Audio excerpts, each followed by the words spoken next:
wilayah tanah adat kami, yaitu para khususnya di wilayah tanah adat keluarga besar suku Wawi. Yang sekarang ini kami terancam itu di sini tanah merah. Di sini tanah merah. Ini sapu kampung Yare di sini. Ini wilayah Bovendigul, Papua Selatan.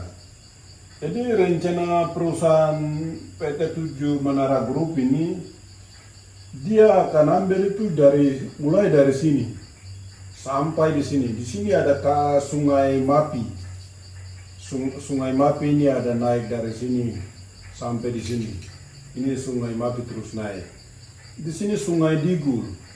Sungai Digul. Jadi di sini antara Sungai Mapi dengan Sungai Digul ini dia mau babat habis semua.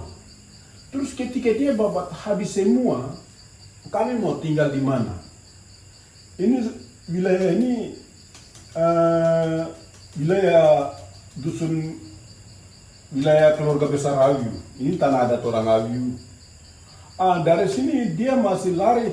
Ini yang sudah izinnya sudah jelas. Di sini mereka ada rencana lagi dari sini sampai di Dema. Ini wilayah ini akan habis lagi. Ini antara kali Digul dengan kali Mapi di tengah ini nih mau habis. Terus ketika dari sini sampai di sini semua nih habis, terus kami mau hidup di mana? Ini yang kami pikir. Jadi selama ini perusahaan yang masuk di sini di wilayah saya ini Kampung Yare. Jadi yang sekarang kami ada gugat itu PT Indo ASEAN Lestari berada di sini. Dan ini masuk dalam wilayah tanah adat saya.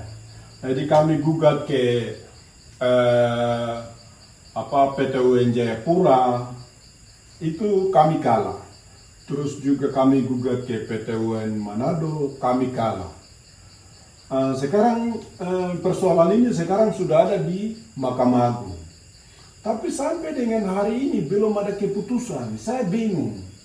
Wah, sedangkan ini upacara 17 Agustus itu baru dirayakan, mengingatkan kita kembali tentang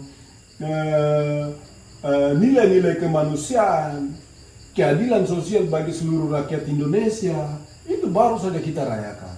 Tapi kok ini persoalan ini masih tertahan di Mahkamah Agung sampai dengan sekarang. Jadi rencana itu mereka akan gusur ini semua. Dan perusahaan-perusahaan yang masuk ini dengan cara-cara yang tidak manusiawi dan tidak bermartabat. Dan hal ini bukan hanya terjadi di kami orang Awiu saja, tapi juga di seluruh tanah Papua. Ini yang kami orang Papua berharap bahwa dengan kehadiran Bapak Suci, Paus Fransiskus, agar persoalan-persoalan ini gereja juga bisa menyuarakan. Sehingga persoalan-persoalan ini bisa dapat diselesaikan soal nilai-nilai kemanusiaan. Sehingga kami bisa hidup aman dan damai di atas tanah adat kami sendiri. Ketika persoalan-persoalan ini timbul, kami bicara begini, ada yang intervensi kami bahwa ini bicara soal Papua Merdeka. Padahal yang kami bicara ini tentang hak dasar. Hak dasar yang kami bicara tentang nilai-nilai kemanusiaan. Kok undang-undang itu kan bukan kami masyarakat adat yang tulis. Terus 5 sila itu kan jelas. Jelas tapi negara sendiri yang melalai. Padahal itu Tuhan kasih untuk negara harus berdiri di atas fondasi itu. Tapi sendiri yang melanggar ini. Jadi kami minta supaya dengan kehadiran Bapak Suci bisa gereja juga bisa menyuarakan sehingga kami bisa selamat. Karena selama ini kami ada terancam. Jadi itu tidak hanya satu macam, tidak hanya investasi, tapi juga soal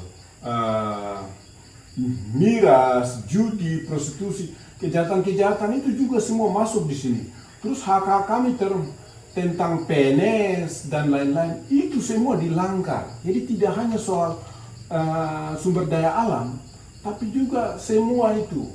Jadi kami rasa-rasa macam tidak ada kebebasan untuk kami, sehingga ya di sini kami berharap supaya hak kami itu bisa dikembalikan secara utuh kepada kami, sehingga kami boleh hidup di atas tanah adat kami. Mungkin saya pikir itu yang bisa dapat saya sampaikan. Terima kasih.